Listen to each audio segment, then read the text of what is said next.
Hello, everyone, and welcome back to another episode of The Push with Nick and KP. We are here yet again for a Raw recap. This particular Raw took place on April 28th, 2025, in Kansas City, Missouri. We kick off the show with Seth Rollins making his way down to the ring, of course, accompanied by Braun Breaker and Paul Heyman.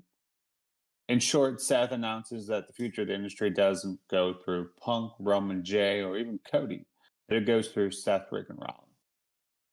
They are then joined by Sami Zayn, yet again being predominantly told a story of second week in a row on Raw, and he comes out and accuses this group of being, bullcrap, and says that Seth is a hypocrite and that he's just jealous of Punk, Roman, and yeah, Seth tells Sammy if he's not buying into what is being sold, then he can simply let him know, and he'll give him a pass due to their outside the ring friendship.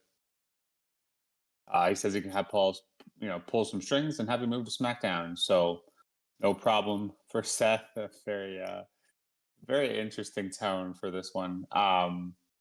But Seth simply replies that he wants the answer by the end of tonight. So we very much see this play out throughout the night, and is very much the main theme of the show from literally beginning to end. So we'll hit on that a little more as the evening goes on. But we then go into the first match of the night, which features Rhea Ripley and the forever NXT superstar Roxanne Perez. Michael Cole also noted that she was 2-0 on Raw, but that she is still a member of NXT. So the saga continues. Yeah, this was a really good contest until, well, you guessed it, you got interference, and this time by Julia. Really curious to get your thoughts on this one, KP, because I'm not sure what's going on with this, but obviously EO comes down to save Rhea. And last week, Rhea made it apparent that she wasn't quite down with EO. But what are Roxanne and Julia doing on Raw? Um, yeah, I don't know. If you're closer to Survivor Series, it would make sense in that, you could see where they're going and where I'm going with this. But we're not anywhere close to Survivor Series. So, and then later we obviously have the care, and that match was announced at the beginning of Raw as well. So I'm I'm not sure unless they're doing a story of NXT women and main roster women, which I'm completely fine with. But we just haven't got any confirmation of that. The only other thing I could come up with is that they're calling up all three of these NXT women to main, and specifically maybe Raw. I'm fine with either of those options. I'm just not sure yet at this point. So curious to hear your thoughts on all of that, KP. We then see the Judgment Day in the back, again having issues with their communication or lack thereof, and specifically with Finn being the common denominator here. And with JD, you kind of see JD pulled aside by Finn and ask him why he wasn't why he didn't let him know. He said, well, I let Dom know. I just assumed that everything else would go on, and of course it didn't. So continuing to lay that groundwork for that foundation whenever that comes first. And I think at this point it's going to be a running joke, what ends first, or what happens first, the end Judgment Day or Roxy being called up to main. We then have a Logan Paul promo. He comes out and says that essentially he beat AJ Styles, and but now he wants to take Jey Uso and his title. Of course, say his name. He appears. Jey Uso runs out and says, um, really not a ton here, but ends up getting a super kick for his troubles and throwing out his catchphrase a few times. A really heartwarming bit here, though, that Jay did give his glasses to a kid who appeared to just beat cancer outside of the ring. So that was a nice moment. Jay was pretty pumped up for this promo. He's continuing to try to bring the energy, even if it is very short lived. and very basic. Um, you know, I think what I do like about this promo is Jay against Logan. If that is where we're headed, I do like the idea of that, and also if WWE is worried about Jay not getting over as a face or this reign not being successful, I think putting him up against Logan Paul is certainly a way to uh, kind of right that ship a little bit. I think if you don't like Jay, you can certainly guarantee that people don't like Logan more. So that is an interesting bit. And I pose a question for you there as well, KP. Who would you rather have as champion, Logan Paul or Jey Uso? And the final bit of the first half of the show, we have the War Raiders versus the Judgment Day. And it's implied that the winner of this will get another opportunity at the New Day, but it's not official. But the New Day are at the ring at commentary, which always means that something will be happening soon. And props to the New Day. Obviously, they were always incredible, but they were incredible on the mic for this and calling out the weaknesses of the tag titles specifically. So a little shout from WWE, knowing that those champions, specifically when the Judgment Day had them, calling them paper champions. I'm glad to know WWE does have a finger on the product, and just not. It's just they don't do things about it that often. JD getting a pretty big pop here as well. That's he was in the ring. I know he's been back, but still, as a heel, that is impressive. Pretty good back and forth. Lots of action, and of course, great calls by the New Day. And Carlito tries to get involved, but is cut off by the ref. And as JD was taking advantage, Penta shows back up to kind of get revenge for all the trouble that Judgment Day have caused. And War Raiders end up getting the win by pinning Judgment Day and pinning JD McDonough and beating the Judgment Day. KP, lots to talk about in the first half. What are your thoughts here? Yeah, a jam-packed start to the show for sure. Let's go from the top. The whole interaction between Sami and Seth was very interesting. I quite like the fact that Seth basically talked to him as a friend, but was clear as day that, like, even though you're a friend, you're not going to stand in our way. So, have something to think about for the rest of the night. I thought it was quite the interesting dynamic here between the two men. Obviously, you've got Bron Breakker and Paul Heyman, and things are very different. The last time Seth and Sami were seen in a ring talking together, the dynamics were completely polar opposite. So there's that mutual respect deep down there. Still, maybe fading away rapidly at this point for Sami Zayn. But I quite like the start to the show. I thought it was good. Gives us something to sort of like anticipate for the rest of the night. As to what Sami's answer is and everything that happened after that, we'll obviously go into that a little bit later on. But yeah, I think I picked up the fact that Sami would compare Seth Rollins to that of the Bloodline. With his current little group going on here. Saying that he's got the wise man, Paul Heyman, whatever. He's also got his dog, Bron Breakker, his trusted guy. And yeah, basically just the fact that he'd call him a hypocrite. I just thought that the segment blended really well. And he'd even compare Seth to Roman and Punk. And that's going to strike a nerve with Seth Rollins. So it was quite interesting for sure. And more on that later on. The match between Rhea and Roxanne, I mean, you make a good point. This does pose a lot of questions, and I'll share my view on the whole situation. I don't know is the honest answer. The fact that Julia and Roxy are both on Raw the last couple of weeks, okay, I thought maybe that's just a one-off Raw After Mania appearance.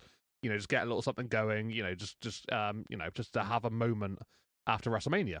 But they're still here. They're back again.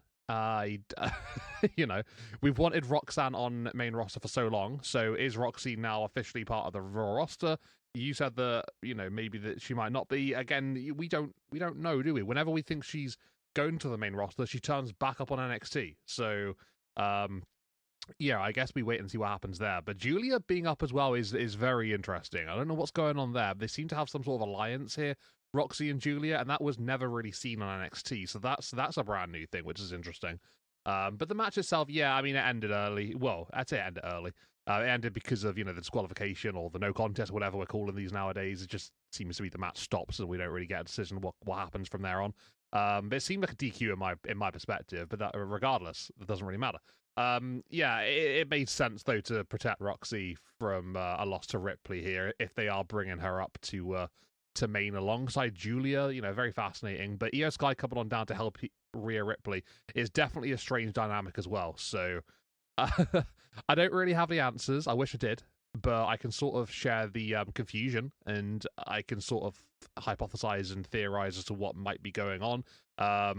Possibly looks to me at the moment like a tag team match between Roxy, Julia, and then obviously Rhea Ripley and Io. But as to where the title, picture comes into that, I don't really know. Rhea looks like the top woman to challenge for Io's championship as of this moment. So yeah, that's certainly interesting. I guess we'll have to just wait and see what happens. But got a lot of questions for sure. The match itself was decent enough. Shame it ended in the way it did, but yeah, it was fine. It was a good segment, but very confusing.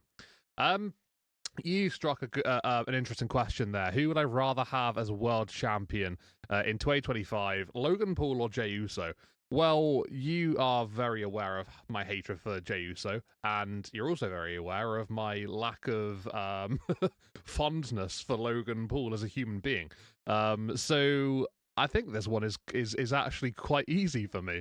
I tend to separate Logan Paul from the man that he is in the ring and the man that he is outside. And from what I see in the ring, I've always thought he's been pretty good. I'd take Logan Paul as my world champion over Jey Uso any day. You might not agree with that one, but it's a very easy decision for me. It's a weird one, this one. I'm not going to lie. Jay, celebrating last week with Jimmy and Sammy. Okay, fair enough. Having a bit of a wholesome moment. And then now we're back into it. We're into it. His next feud, well, his first feud since becoming the world champion. Still strange to me, the whole situation. But alas. Yeah, Logan Paul, I guess it kind of makes sense. Him boosting himself up to a different position after beating AJ Styles. It's quite the impressive win against a phenomenal one. So, yeah, I'm not going to straight up say that I want Logan Paul to be world champion because I think deep down I don't agree with myself there. But I guess the lesser of two evils in the ring. Yeah, it's interesting. It's interesting for sure. Let's see how this goes first and foremost. I think we can leave it at that. The tag team match, War Raiders and Judgment Day. It was great to see JD McDonough back in action, wasn't it? Obviously being out injured, so yeah, I enjoyed that aspect. The finish was good. I liked it. There was interference, but it didn't lead to the match ending. As in being called off, sort of thing. There was actually another interference, which counteracted the interference. It was quite something. It's something a little bit different, so I can work with that. But yeah, Penta sticking himself still in the situation, rightfully so, because he's had screwed opportunities in the past, as recent as literally last week. So yeah, it makes sense.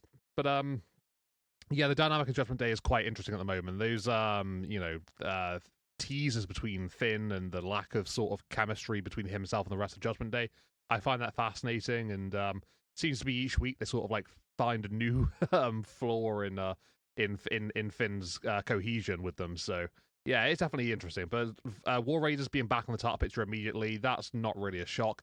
It was quite interesting to me that Cole and McAfee on commentary, the way they were talking about Judgment Day, it was almost sounded like, because they were talking to New Day who were on commentary with them, it almost sounded like they were treating Judgment Day as faces. They were sort of I don't know, they were making excuses for them as to why they were dubbed paper champions and stuff. They're basically saying how they weren't given the opportunities, almost as if they're blaming the company rather than the tag team. I found that quite fascinating. I don't know if you picked up on that on commentary, but I just got a weird vibe. They were talking about them as if they were almost faces. It was just very strange. But yeah, happy for the War Raiders back into the top contendership, and we'll see where that leads. Could be a title match coming up soon, maybe. I would assume so, like you said.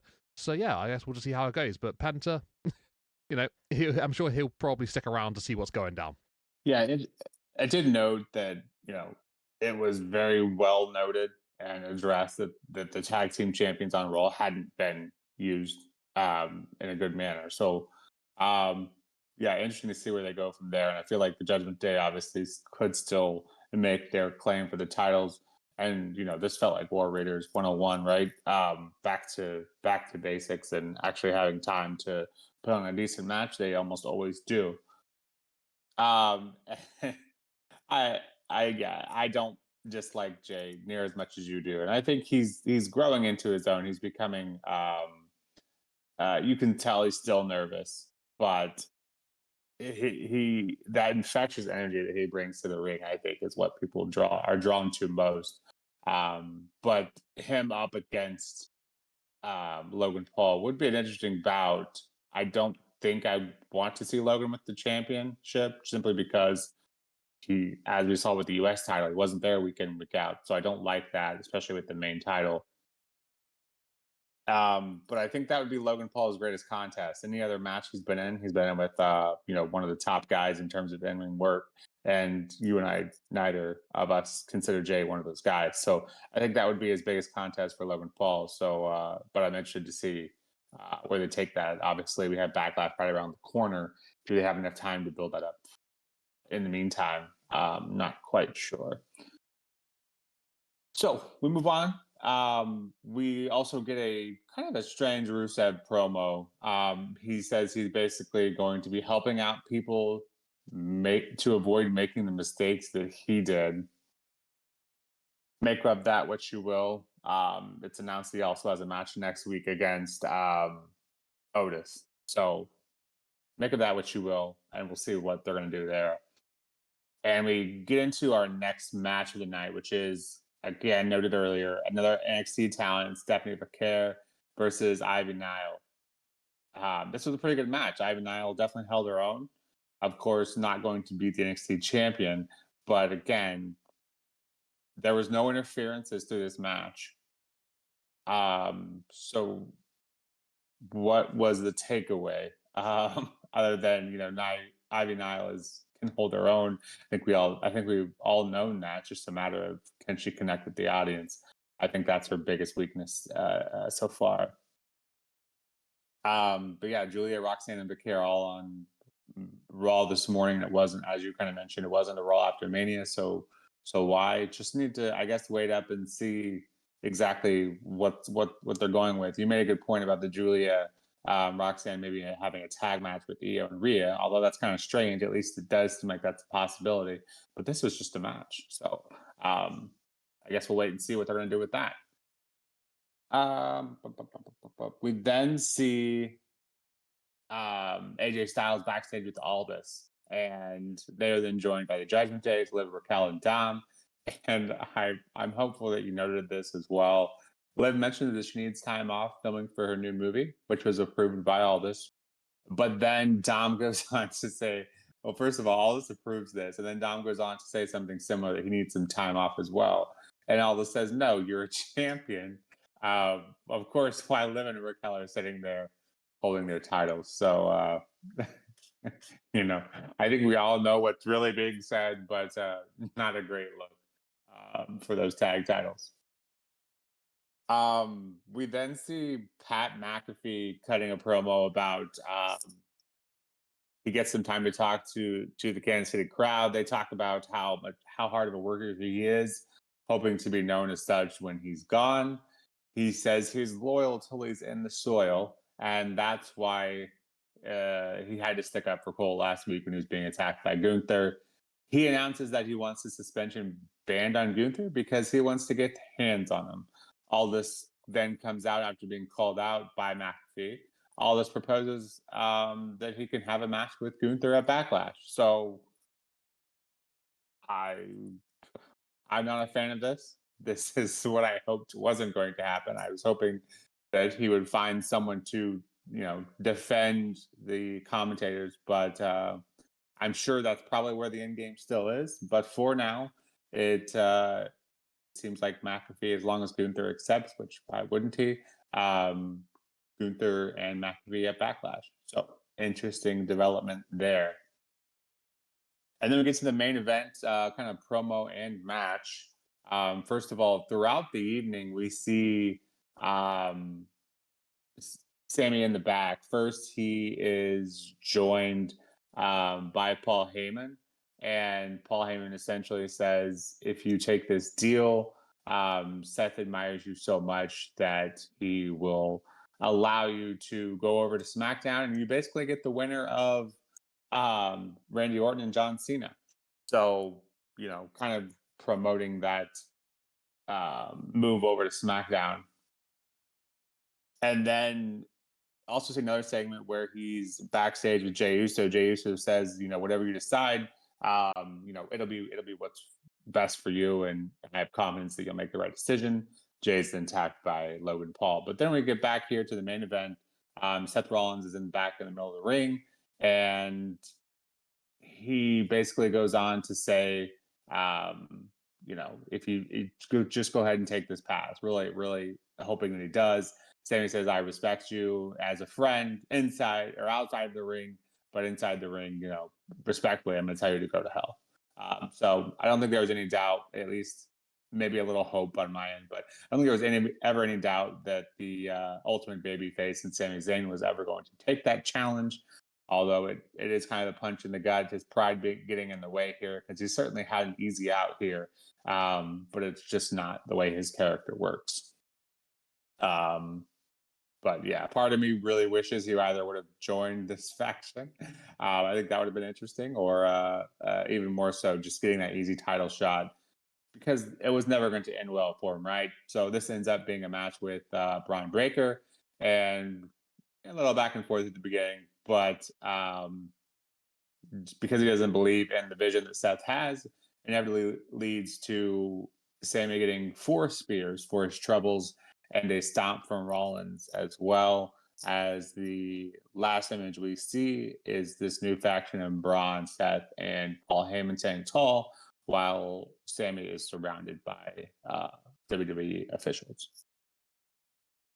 KP, what are your thoughts on the matches and segments we see here on the second half of Raw?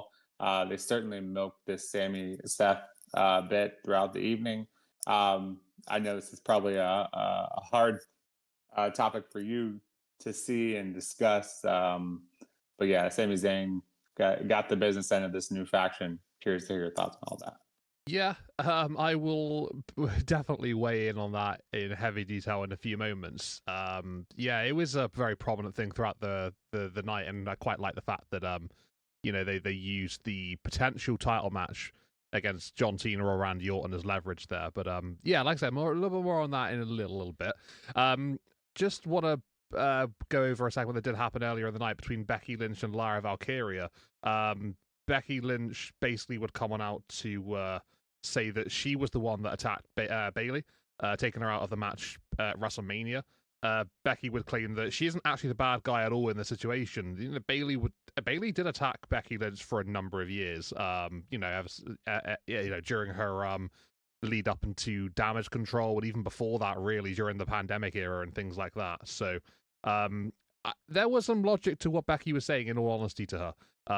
But the crowd not really buying it at all, booing her as she was saying it.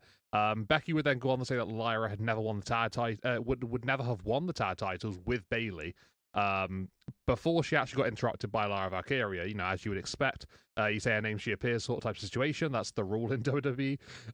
Lyra would quickly tell Becky the girls in the back actually, warned her about Becky Lynch and what she's actually physically capable of. But she didn't buy any of it. She thought she could see through that. She thought she could sort of see past it, and that Becky was different, and she was doing everything for the right reasons now. It got to a point where Lyra would challenge Becky to a match, literally right there on Raw. But Becky would sort of cowardice away and get out the ring. So actually, Lyra changes her mind and says, "Okay, well, how about Backlash then? We can run this later on." Lyra sort of brings up, Becky wandering off and trying to avoid her in the ring, and we basically say are you scared that after what happened the last time we got in the ring with each other one-on-one, and I took that NXT Women's Championship off of you? So bring up a little bit of history there between the two women. Becky says that she was the one that actually made Lyra Valkyria, so she can put her back in her place once again. But Lyra quickly defends herself, saying that she proved her. She actually made herself, and that she'll prove that she's the better person, and she already knows that she's the better wrestler out of the two. Quite a cold line, to be fair. a brawl would quickly break out after that, where Lyra and Becky would go at it in the ring. Lyra would send Becky running off backstage. Before then, Becky Lynch would come on back out as Lyra was posing with the championship and would lay her out to end the segment. So yeah, I just wanted to cover that one a little quickly there. But that was quite interesting. I thought the interaction was great between the two women. Lyra looked, tip top in this segment, and no mysteries regarding who attacked Bayley. We know it's Becky Lynch now, so questions answered there. And yeah, nice and easy, quickly, just getting us all aware of what the situation is, and now we've got a potential match of backlash between these two women. So yeah, looking forward to that one taking place. Stephanie Vaquera and Ivy Nile was good. The NXT women's dynamic is interesting. I don't know why they're all suddenly on the main roster.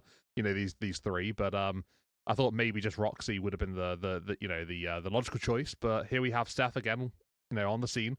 I like it. Not gonna lie, I think as much exposure for the three women is just brilliant, because they deserve to be held as highly as they are, sort of thing. And I thought these two had a very good match. Ivy Nile looked very good against Stephanie Vaquera. I thought it's probably one of her best matches, if not her best match so far, I think, in her WWE career. So, yeah, I think that Stephanie was able to bring out a very good side of Ivy, and Steph looked great as well at the same time. I thoroughly enjoyed it. I thought it was a good contest between the two women, and Stephanie Vaquera winning obviously is the right call. But yeah, great match, and yeah, had a good time with it. Pat McAfee, I agree with you. I think that I don't think there's a situation where I would have wanted Gunter and Pat McAfee in a match. So this is going to be interesting. How are they going to book this? Because surely you put Gunter and Pat in a match one-on-one with each other, and Gunter's going to destroy McAfee. It's going to be one-sided as anything you've ever seen, probably. Like from a logical standpoint, anyway. And then you got to think Michael Cole's going to be on commentary for that matchup as well, so that plays a big part. So yeah, already I'm sort of like trying to piece the pieces together and trying to imagine how this is really going to look, and it's just crazy to me. But the segment, yeah, as soon as Pat got up on the table, he started talking about Gunter. You sort of knew where it was going, and no real shocks there, I guess, once Pat started speaking. So I mean, I'll give it a chance. Let's see what happens. It could be good. We don't know. We'll see, I suppose. But I'm already doubting it a little bit. That's for sure. Going into it. And yeah, right. Let's break it down. Sami Zayn and the whole Seth Rollins segment. I didn't for a second believe that Sami Zayn was going to say yes. It's just not what his character is like. He's a very proud man. He always wants to fight against adversity. He always wants to prove himself. And at the end of the day, taking the easy way out, it just doesn't go with what his character is at the moment. Maybe Sami Zayn from, I don't know, 5 years ago when he was doing his conspiracy theory stuff. Yeah, maybe that Sami Zayn would have took this in a heartbeat, but that Sami Zayn wouldn't have been offered this. So yeah, it's a crazy situation. But yeah, Sami telling Seth to go to hell regarding the offer, and that he wants to win the world title the right way, and I'm sure he will do eventually. So I'm looking forward to whenever that does happen one day. But the match between himself and Braun Breaker pretty much went as you'd expect it to. You're not really going to have Braun lose his first match since joining up with Seth. So I think naturally him beating Sami is expected here and is the right call. The way he did it though, very merciless. 4 spears in total. Referee stopped the match. Referee stoppage to get the victory. It was quite savage, but I think that's just what you would want from this particular spot, because this whole group, Seth being the future, and it's all revolving around him. Braun Breaker being his his heavy in the situation. Yeah, I'm liking it so far. I'm definitely interested, and I'm keen to see where this goes. As to what Sami does at the moment, I'd probably say he's going to have a little bit of time off, which is crazy because he's just had some time off. But you take 4 spears from Braun Breaker, it looked like, Sami was struggling to breathe, they said on commentary. So I would at least expect him to be off next week on Raw, and then there's a bit of a reaction from the group. And then maybe we see Sami the week after or whatever, like soon after that. But yeah, I quite like it. I'm not going to lie. As a Sami Zayn fan, I think that, part of me probably would have wanted him to accept the offer and go over to SmackDown and have a championship match against either John Cena or Randy. But I mean, deep down, I know he's not beating either of those men at the moment, because it doesn't make sense. It would just be so left field. So with this whole situation, him saying no does make sense. Um, and yeah, I think maybe I'm sort of imagining this out here, but like I feel like because he's involved so early in this, and he's the first guy that they're having a bit of beef with, and he's disagreeing with their ideologies. I think this is only going to be good for Sammy in the long run. So we'll see how things go. I'm optimistic. I'm hopeful.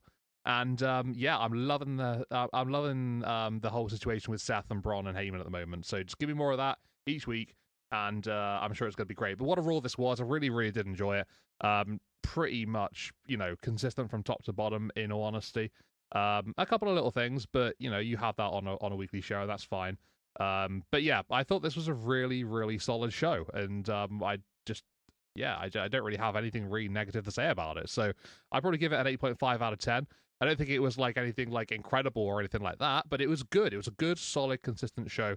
And I think it was one that sort of like fit in nicely after last week's Raw After Mania. So I don't really think there was a real drop in quality at all, and it just seemed to like stay sort of like along the same sort of quality. So that was quite nice. But yeah, good show. Very much enjoyed it. Yeah, it'll be interesting to see where the faction takes, who they take to next. Obviously, making a pretty firm example of Sami Zayn. So curious to see where they'll go next with that. And thank you for covering the IC stuff on the women's side. I had scrolled down my notes to a point where I saw the Rusev promo, and I just got some Rusev tunnel vision. It happens to the best of us. But yeah, I did like it. I think just coming fresh off the Naomi Jade stuff, they were probably like WWE probably sitting there thinking to themselves, can't do this who done it thing again for months and months. I don't think people are going to deal with it, especially given Lyra and kind of her inability to connect with the crowd so far. So I think this is a great idea. I think Becky and Lyra was probably the inevitable match most people saw coming. I think